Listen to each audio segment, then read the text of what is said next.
엄마, 나예요. 민호예요. 문 좀 열어주세요. 우리 지금 급해서. 아, 민호야. 요즘은 다들 약속 잡고 만나야 한다며? 미리 연락도 없이 오면 안 된다고 하지 않았니? 아들과 며느리의 얼굴이 굳어졌습니다. 이런 대응은 처음이었나 봅니다. 엄마, 무슨 말씀하시는 거예요? 장난치지 마시고 문 좀 열어주세요. 지난번에 내가 너네 집 갔을 때? 너희가 그렇게 말했잖니? 아무리 부모 자식 간이라도 약속 없이 불쑥 찾아오면 안 된다고? 시대가 바뀌었다면서? 어머님, 그때랑 지금이랑 같나요? 지금은 저희가 급해서 그래요. 손주 좀 봐주세요. 아, 상황이 다르다고. 너희는 맘대로 와도 되고 나는 안 된다? 참 편리한 생각이네. 그동안 너희 맘대로 필요할 때마다 와서 반찬 가져가고 애 맡기고. 어머님, 그래도 손주 데리고 왔는데 안 받아주실 거예요? 손주? 너희 지금 손주를 방패막이로 쓰면서 이용하는 거니? 너네가 불쑥불쑥 찾아와 손주 맡기고 놀러 가는 게 어디 한두 번이니? 이제 더는 못 받아주니까 돌아가거라. 아들이 조급한 목소리로 외쳤습니다. 엄마, 우리 오늘 정말 중요한 약속이 있어서 그래요. 제발 문 좀 열어주세요. 중요한 약속. 그럼 미리 말했어야지. 나도 오늘 약속이 있어. 이번 사연의 주인공은 68세 박영순 씨입니다. 영순 씨는 오래전 남편과 사별하고 2명의 자식을 키우느라 평생을 고생하며 살아왔죠. 아들과 딸을 좋은 대학에 보내고 경제적으로 자립할 수 있도록 지원하며 자신의 노후는 뒤로 미루었죠. 그렇게 장성한 아들과 딸을 보며 더 이상 고생은 안 해도 되겠다 생각하였지만 얼마 지나지 않아 그 생각은 착각이라는 걸 깨달았습니다. 아니, 엊그제도 맡아달라더니 내가 무슨 너네 가정부니? 휴일 아침 막 빨래를 널려던 영순 씨의 날카로운 목소리가 현관에 울렸습니다. 아들 민호와 며느리 수진이 갑자기 손주 민재를 데리고 불쑥 나타났거든요. 손에는 텅 빈 반찬통까지 들고 있었죠. 어머님, 그렇게 화내실 일인가요? 손주도 보여드리고 얼굴도 보러 왔는데, 며느리의 목소리에는 어떤 미안함도 없었습니다. 오히려 시어머니가 예민하게 구는 것처럼 말하는 투였죠. 마치 자신들이 큰 선심이라도 쓴 듯한 태도였습니다. 얼굴은 무슨? 또 손주 민재 맡기려고 온 거 뻔히 아는데. 입에 침이라도 바르고 거짓말하거라. 그리고 나도 오늘 병원 가기로 했다고 어제 민호한테 얘기했는데 못 들었니? 영순 씨의 말이 채 끝나기도 전에 며느리가 끼어들었습니다. 어머님도 참. 저희가 이렇게 자주 와서 보여드리는 게 얼마나 감사한 일인데요. 요즘 젊은 부부들은 다들 바빠서 부모님 얼굴 보기도 힘들다던데. 어머님은 매주 이렇게 손주도 보시고, 영순 씨는 속이 부글부글 끓었습니다. 자신들 편할 때만 와서 이것저것 해달라고 하면서 마치 큰 효도라도 하는 것처럼 구는 며느리의 말투에 화가 치밀었거든요. 게다가 현관 옆 신발장 위에는 지난번에 가져간 반찬통들이 텅 비어 쌓여 있었죠. 그래, 내가 이제 늙어서 젊은 사람들 마음을 몰라. 근데 말이야, 아무리 그래도 너무하다 생각하지 않니? 어머님, 제가 그런 뜻으로 한 말이 아닌데. 어머님은 왜 제 말을 꼬아서 들으세요? 며느리는 또다시 피해자인 양 말을 돌렸습니다. 마치 준비해둔 대사라도 있는 것처럼 술술 나오는 말들이 영순 씨의 속을 더욱 뒤집어 놓았죠. 며느라, 내가 너희 24시간 무료 보모가 아니잖니? 손주 봐주는 것도 어쩌다 한두 번이지 어떻게 매일매일 찾아오니? 영순 씨가 잔소리를 하자 손주 민재가 깜짝 놀라 울음을 터뜨렸습니다. 그러자 며느리는 마치 기다렸다는 듯이 아이를 안으며 말했죠. 보세요. 어머님이 잔소리 하시니까 애가 놀랐잖아요. 저희가 자주 찾아뵙는 게 그렇게 싫으세요? 이때 아들 민호가 끼어들었습니다. 그래요, 엄마. 우리 잠깐 약속이 있어서 급해서 그러는데 민재 좀 봐주세요. 저녁 전에는 올게요. 아, 그리고 반찬통도 좀 채워주시면 감사하겠습니다.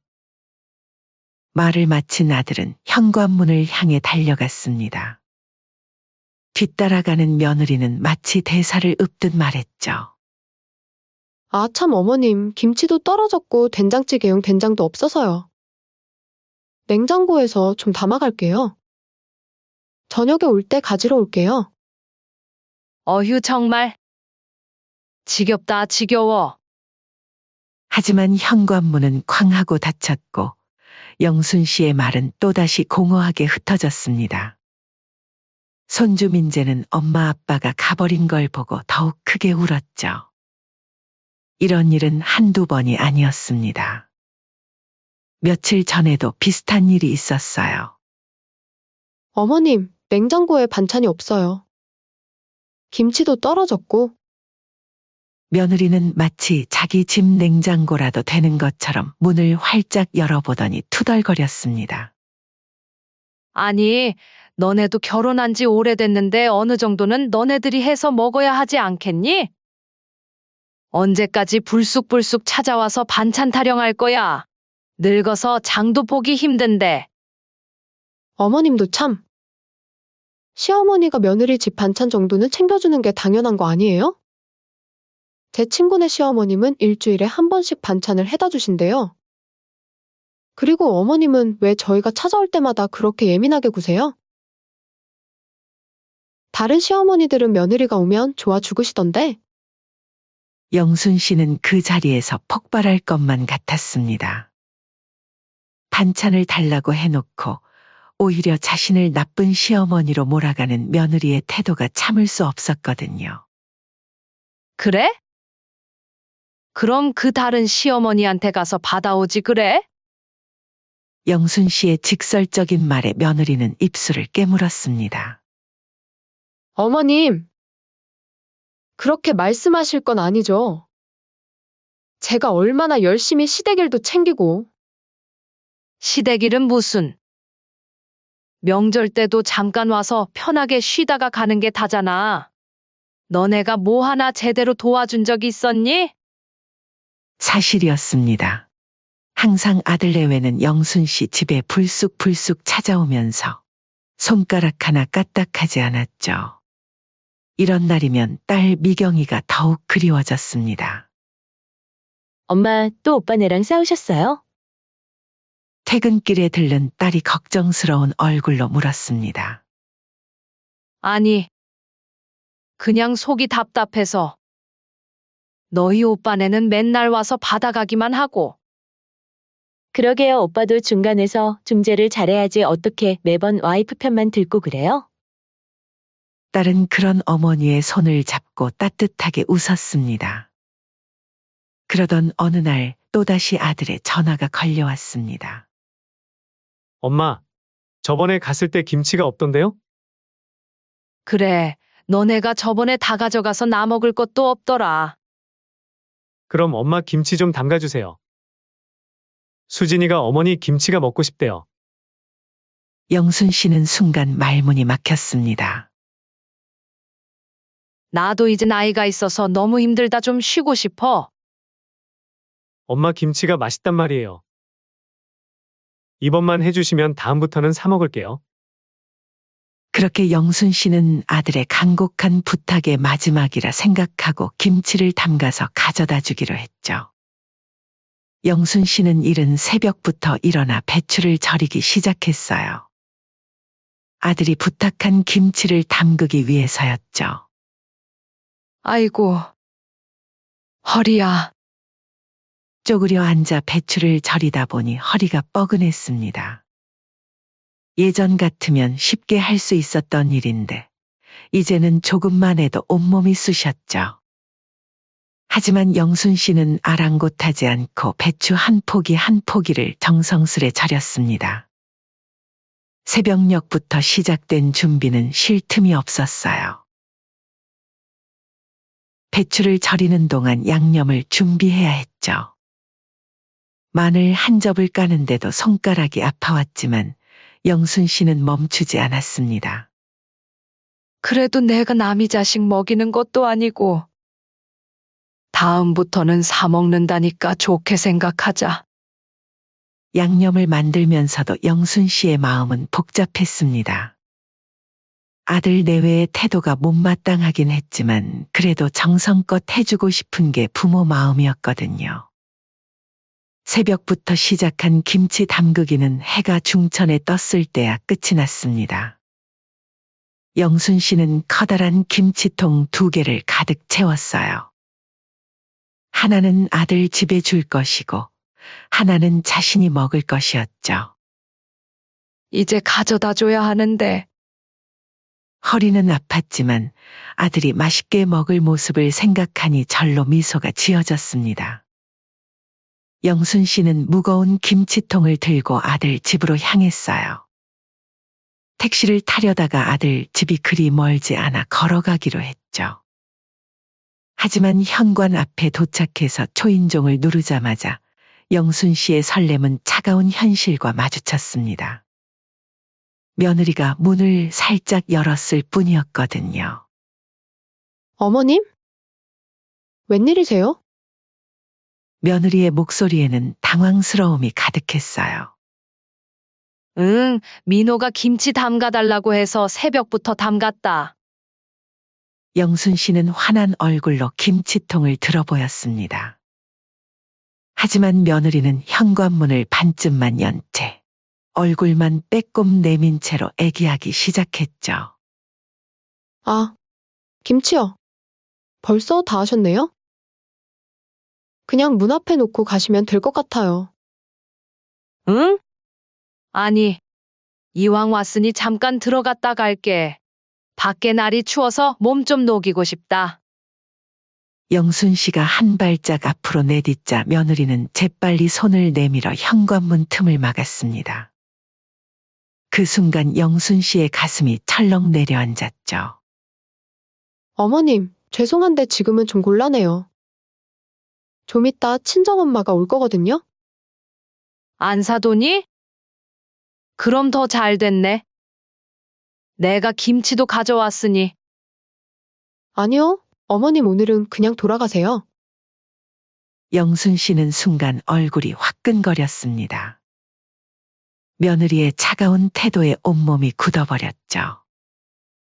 그때 안에서 아들 민호의 목소리가 들렸습니다. 누구야? 어머니가 오셨어. 아들이 현관으로 나왔지만 상황은 더욱 나빠졌습니다. 여보, 어머님한테 오늘 오시라고 했어요? 며느리가 아들을 쳐다보며 따지듯 말했습니다. 아, 그게 내가 김치 해달라고는 했지만 오늘 가져오시라고는 안 했는데. 그러게요. 저희가 김치 해달라고 했지. 어머님이랑 약속 잡은 건 아니잖아요? 아무리 어머님이라도 약속도 없이 불쑥 찾아오시면 실례죠. 며느리는 마치 준비라도 한 듯 쏘아붙였습니다. 영순 씨의 두 볼이 화끈거렸어요. 새벽부터 준비한 정성이 한순간에 허공으로 흩어지는 것 같았죠. 아니, 아무리 그래도 너네가 김치 담가달라 해서? 어제부터 해서 가져왔는데 이대로 돌아가라고. 어머님, 시대가 많이 바뀌었잖아요. 요즘은 다들 카톡으로 미리 약속 잡고 만나요. 어머님도 이제는 그런 걸 좀 배우셔야죠. 며느리는 김치통만 받아들고는 현관문을 닫으려 했습니다. 그러면 이거 무거우니까 내가 주방까지. 됐어요. 제가 들게요. 다음에 오실 때는 꼭 연락하고 오세요. 쾅! 현관문이 닫히는 소리가 영순 씨의 가슴에 대못을 박는 것 같았습니다. 하지만 그게 끝이 아니었어요. 문 안에서 들리는 며느리의 목소리가 영순 씨의 귓가를 파고들었습니다. 여보, 어머님 진짜 왜 이러시는 거예요? 우리가 김치 해달라고 한 게 오늘 당장 가져오라는 뜻도 아니었는데. 그러게. 엄마가 너무 옛날식이야. 발걸음이 떨어지지 않았습니다. 영순 씨는 한동안 그 자리에 서서 닫힌 현관문만 바라보았어요. 새벽부터 허리 휘청이며 담근 김치가 갑자기 부끄러워졌죠. 엘리베이터를 타고 내려오는 동안 눈물이 왈칵 쏟아질 것 같았지만 영순 씨는 꾹 참았습니다. 아파트 현관을 나서자 차가운 바람이 얼굴을 때렸어요. 집으로 돌아오는 길, 발걸음이 천근만근이었습니다. 누군가 뒤에서 등을 힘껏 밀친 것처럼 가슴이 아팠어요. 평생을 자식 뒷바라지하며 살았는데 이제는 약속도 없이 찾아갈 수 없는 남이 되어버린 것 같았죠. 어떻게 이렇게 매정하게 내칠 수가 있지? 중얼거리며 걷다 보니 어느새 집 앞이었습니다. 현관문을 열고 들어서자 마침 들른 딸이 마중 나왔습니다. 엄마, 웬일로 이렇게 일찍? 어머, 우셨어요? 아니, 바람이 차서. 엄마, 분명 오빠네 다녀오신 거죠? 오빠가 뭐라 했어요? 무슨 일 있었어요? 영순 씨는 더는 참지 못하고 딸의 품에 안겨 울음을 터뜨렸습니다. 새벽부터 준비한 김치는커녕 문턱도 넘지 못하고 쫓겨난 자신이 너무 서러웠거든요. 엄마, 제가 오빠한테 한마디 할까요? 영순 씨의 이야기를 듣던 딸 미경의 얼굴이 순식간에 붉어졌습니다. 딸은 부엌으로 가서 물을 한 잔 가져왔습니다. 그리고는 갑자기 휴대폰을 꺼내더니 오빠에게 전화를 걸었죠. 오빠, 지금 엄마가 우리 집에 계신데. 도대체 이게 무슨 짓이야? 엄마가 새벽부터 김치 담가서 가져다 주셨는데 문전박대를 하다니 제정신이야. 전화기 너머로 아들의 변명하는 소리가 들렸습니다. 그래? 그럼 오빠네는 앞으로 엄마 집에 절대 오지 마. 엄마도 오빠네가 연락도 없이 오면 절대 문 열어주지 마세요. 오빠네도 약속 잡고 와야죠. 그게 예의라면서요? 이건 아니에요. 맨날 반찬 달라고 하고 애 봐달라고 하고 자기들은 맘대로 와놓고 엄마한테는 이럴 수 없어요. 딸의 분노에 찬 목소리를 듣고 있자니 영순 씨의 마음속에서도 무언가가 끓어오르는 것 같았습니다. 그래. 내 말이 맞다. 이제 나도 정신 차려야지. 시대가 바뀌었다고 하니 나도 바뀌어야겠다. 당연하죠. 엄마가 뭘 잘못하셨다고. 오빠네처럼 막무가내로 와서 밥 달라, 반찬 달라, 애 봐달라 하는 게 더 큰 실례죠?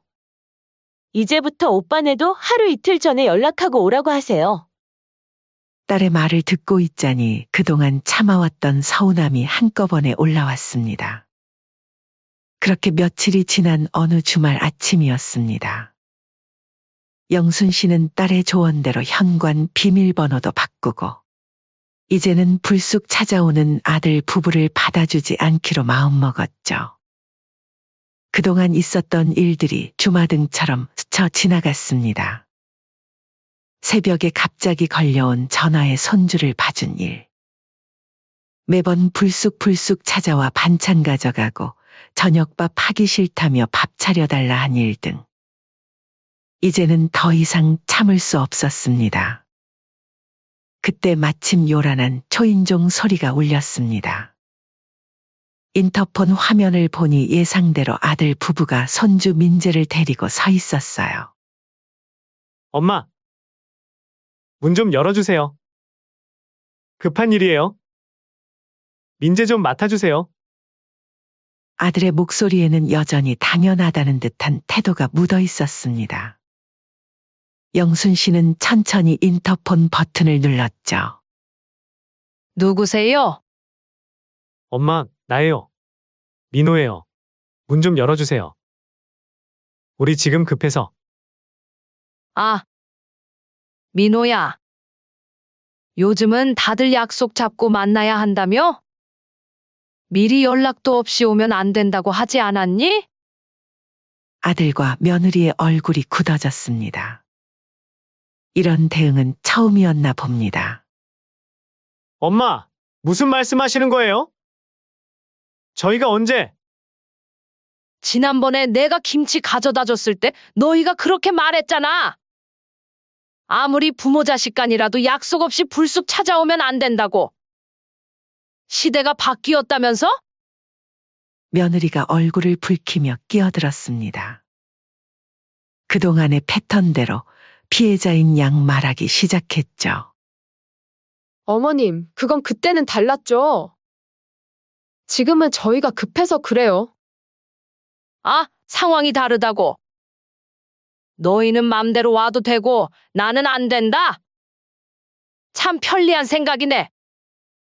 그동안 너희 맘대로 필요할 때마다 와서 반찬 가져가고 애 맡기고. 그게 편했지? 어머님, 그래도 손주 데리고 왔는데 안 받아주실 거예요? 손주? 너희 지금 손주를 방패막이로 쓰면서 이용하는 거니? 매번 너네는 갑자기 와서 맡기고 놀러 갔잖아. 내가 늙어서 몸도 안 좋은데 이제 더는 못 받아준다. 아들이 조급한 목소리로 외쳤습니다. 엄마, 우리 오늘 정말 중요한 약속이 있어서 그래요. 제발 문 좀 열어주세요. 중요한 약속. 그럼 미리 말했어야지. 나도 오늘 딸이랑 약속이 있어? 에이, 엄마. 미경이한테 연락하면 되잖아요. 그 말에 영순 씨의 속에서 무언가가 확 끌어올랐습니다. 아니, 이게 말이 되니? 내 약속은 취소해도 되고 너희 약속은 안 된다는 거야? 너희만 중요해? 내가 여태 너희 맘대로 부려먹을 식모였어? 그때 엘리베이터에서 딸 미경이와 사위가 내렸습니다. 때마침 좋은 타이밍이었죠. 어? 오빠 웬일이야? 미경아. 잘 됐다. 내가 좀 데리고 들어가라. 하지만 딸은 차갑게 말을 잘랐습니다. 오빠, 엄마한테 김치 들고 오실 때는 약속하고 오라면서. 오빠네는 맘대로 와도 되는 거야? 오빠는 지금 엄마를 뭐로 보는 거야?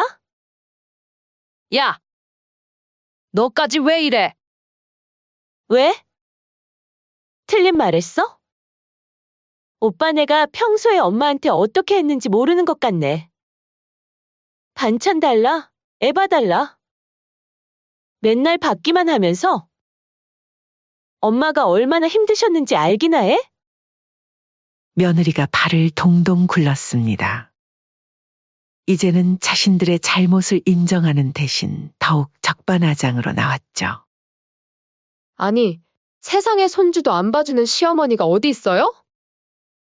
이게 말이 돼요? 다른 집 시어머님들은 다 봐주시는데, 그리고 애는 할머니 밑에서 커야 예의 바르게 큰다고요. 영순 씨도 이제 참았던 말을 쏟아냈습니다. 대체 어느 집이 그렇다는 거니? 그리고 다른 집은 어떻게 하든 우리 집 얘기나 하자. 그동안 내가 너희한테 뭘 안 해줬니? 김치, 반찬은 기본이고 새벽에 전화 와서 애 본다고 하면 택시 타고 달려가고.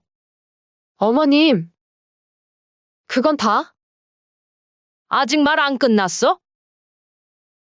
내가 늙어서 힘들다고 하면 너희는 뭐라고 했지? 에이, 엄마 아직 젊으시잖아요. 다른 할머니들은 다 하시는데. 이러면서 떠넘기더니 정작 내가 찾아가면 문전박대하고. 이제 지긋지긋해. 아들이 당황한 목소리로 말했습니다. 엄마, 저희가 잘못했어요. 그때는 저희도 어쩔 수 없었다고요. 이제부터는 이제부터는 필요 없어. 너희가 한 말 그대로 해줄게. 약속 없이는 오지 마. 아니, 이제 약속 잡을 일도 없을 거야. 너희한테 이용만 하다가 인생 종치겠다 그래. 반찬이 필요하면 사 먹어. 애 볼 일 있으면 가정부 고용하거라. 나는 이제 너희한테 24시간 대기조로 있어줄 생각 없어. 그때 현관문이 열리고 딸과 사위가 들어왔습니다. 엄마, 저희는 약속대로 케이크 사왔어요. 고마워, 우리 딸. 아들 부부는 그저 멍하니 서 있었습니다. 이런 상황은 처음이었을 테니까요. 엄마, 저희가 잘못했어요. 한 번만 더. 잘못한 걸 알아? 정작 내가 가면 문전박대하고. 이제 너희 맘대로는 안 돼. 나도 이제 내 인생 살 거야. 밖에서는 아들 부부의 발걸음 소리가 들렸지만 더 이상 돌아보지 않았어요. 엄마, 괜찮으세요? 딸이 걱정스럽게 물었습니다. 응, 이제야 오히려 마음이 편하다. 그동안 너무 참았어. 이제는 내 삶도 찾고 싶어. 전 엄마 편이에요. 오빠네는 정말 너무했어요. 앞으로는 제가 더 자주 찾아뵐게요. 사위도 조심스레 말을 보탰습니다. 장모님, 저희 집에 오셔서 식사도 하고 그러세요. 이제 저희랑 더 행복하게 지내셔요. 영순 씨의 눈시울이 붉어졌습니다. 하지만 이번에는 서러움이 아닌 홀가분함의 눈물이었죠. 이제 우리끼리 행복하게 살자. 나도 이제 내 삶을 찾아야지. 늘 너희 아빠 가고 나서 자식 생각만 하면서 살았는데, 이제는 나를 위해 살아야겠어. 그날 이후로 영순 씨는 아들 부부의 연락을 받지 않았습니다. 대신 딸과 사위와 함께하는 시간이 늘었고 그동안 못했던 취미 생활도 시작했죠. 엄마, 이제 좀 편해지셨어요? 얼굴이 좀 폈는데요? 그래, 이제야 진짜 내 모습을 찾은 것 같아. 요즘 난 정말 행복해. 때로는 관계를 정리하는 것도 필요한 법이었습니다. 영순 씨는 이제 자신을 위한 삶을 시작할 수 있었죠. 진정한 가족의 의미를 아는 딸과 함께 새로운 봄을 맞이하게 된 것입니다. 시간은 그렇게 흘러갔습니다. 영순 씨의 일상은 전과 완전히 달라졌어요. 더 이상 새벽에 울리는 급한 전화도 불쑥 찾아와서 반찬을 달라는 아들 부부도 없었죠. 여보, 이제 어떡해요? 어머님이 연락을 완전히 끊으셨어요. 아들 부부의 집에서는 한숨 소리가 끊이질 않았습니다. 어머니가 없으니 생활이 완전히 엉망이 되어버렸거든요. 여보, 배달 음식만 먹으니까 이제 지겨워 죽겠어. 음식 할 줄 아는 거 없어? 나도 지겨워요. 그렇게 집밥 해먹고 싶으면 당신이 좀 하던가. 아니, 당신은 결혼한 지가 몇 년인데 아직 반찬 하나 못해? 그러는 당신은? 요즘은 남자가 요리하는 시대예요. 나한테 이래라 저래라 하지 말아요. 안 그래도 주말에 약속 있어도 애 맡길 데가 없어서 다 취소해야 해서 신경질 나는데 정말. 반면 영순 씨의 집에는 웃음소리가 가득했습니다. 엄마, 오늘은 저희가 삼겹살 싸왔어요. 드시고 싶다고 하셨잖아요? 주말이면 딸 미경이와 사위가 찾아왔습니다. 언제나 어머니가 좋아하는 음식을 사오거나 직접 요리를 해주었죠. 장모님, 이번 주는 제가 요리해 드릴게요. 된장찌개 자신 있거든요. 사위는 앞치마를 두르고 부엌으로 향했습니다. 그때 마침 아들 부부에게서 전화가 왔지만 영순 씨는 받지 않았죠. 여보, 오늘도 어머님 연락 안 되나요? 응. 미경이한테 연락했더니 이제 그만하래. 우리가 너무했대. 며느리는 시무룩해져서 말했습니다. 그동안 어머님이 얼마나 도와주셨는지 이제 알겠어요. 반찬 하나하나가 다 그리워요. 민재도 할머니 보고 싶다고 맨날 울고. 영순 씨는 그동안 못했던 취미 생활을 하나둘씩 시작했습니다. 더 이상 누군가의 눈치를 보지 않아도 된다는 게 가장 좋았죠. 엄마, 이번 주말에 제주도 가실 준비는 다 하셨어요? 응. 친구들이랑 오랜만에 가는 여행이라 설레네. 영순 씨의 생활은 나날이 즐거워졌습니다. 더 이상 누군가를 위해 희생할 필요도 없었고 자신의 시간을 온전히 즐길 수 있었거든요. 엄마, 이번에 우리 집 근처로 이사 오시는 거 어떠세요? 예쁜 아파트가 나왔는데. 아니야, 이대로가 좋아. 나는 내 생활이 있고 너희는 너희 생활이 있는 게 좋지. 반면 아들 부부의 생활은 점점 더 힘들어졌습니다. 그제야 아들 부부는 깨달았습니다. 그동안 어머니가 얼마나 큰 힘이 되어주셨는지, 그리고 그 희생을 당연하게 여겼던 자신들의 모습이 얼마나 이기적이었는지를. 우리가 너무했어. 엄마한테 미안해. 이제 와서 후회해도 소용없어요. 우리가 자초한 거니까. 영순 씨는 이제 진정한 행복을 찾은 것 같았습니다. 엄마, 저희랑 살면서 이렇게 행복해 하시는 모습 처음 봐요. 그래. 이제야 내 인생을 사는 것 같아. 너희가 있어서 참 좋다. 매주 함께 시장도 보고 맛있는 것도 먹으러 다니고, 딸과 사위는 영순 씨의 든든한 동반자가 되어주었습니다. 더 이상 의무감에서 하는 일도 누군가를 위한 희생도 없었습니다. 오직 서로를 위하는 마음으로 가득한 시간들 뿐이었죠. 이제야 찾은 진정한 행복. 그것은 바로 서로를 진심으로 아끼는 마음이었나 봅니다. 때때로 길에서 우연히 마주치는 아들 부부와 손주의 모습에 가슴이 아릴 때도 있었지만, 이제는 그저 지나간 인연일 뿐이었습니다. 영순 씨는 새로운 삶을 선택했고 그 선택은 옳았다는 걸 매일매일 확인하고 있었으니까요. 엄마, 행복하죠? 그럼. 이제는 정말 행복해. 인생의 황혼역에서 찾은 작은 행복. 그것은 바로 진심 어린 사랑이었습니다.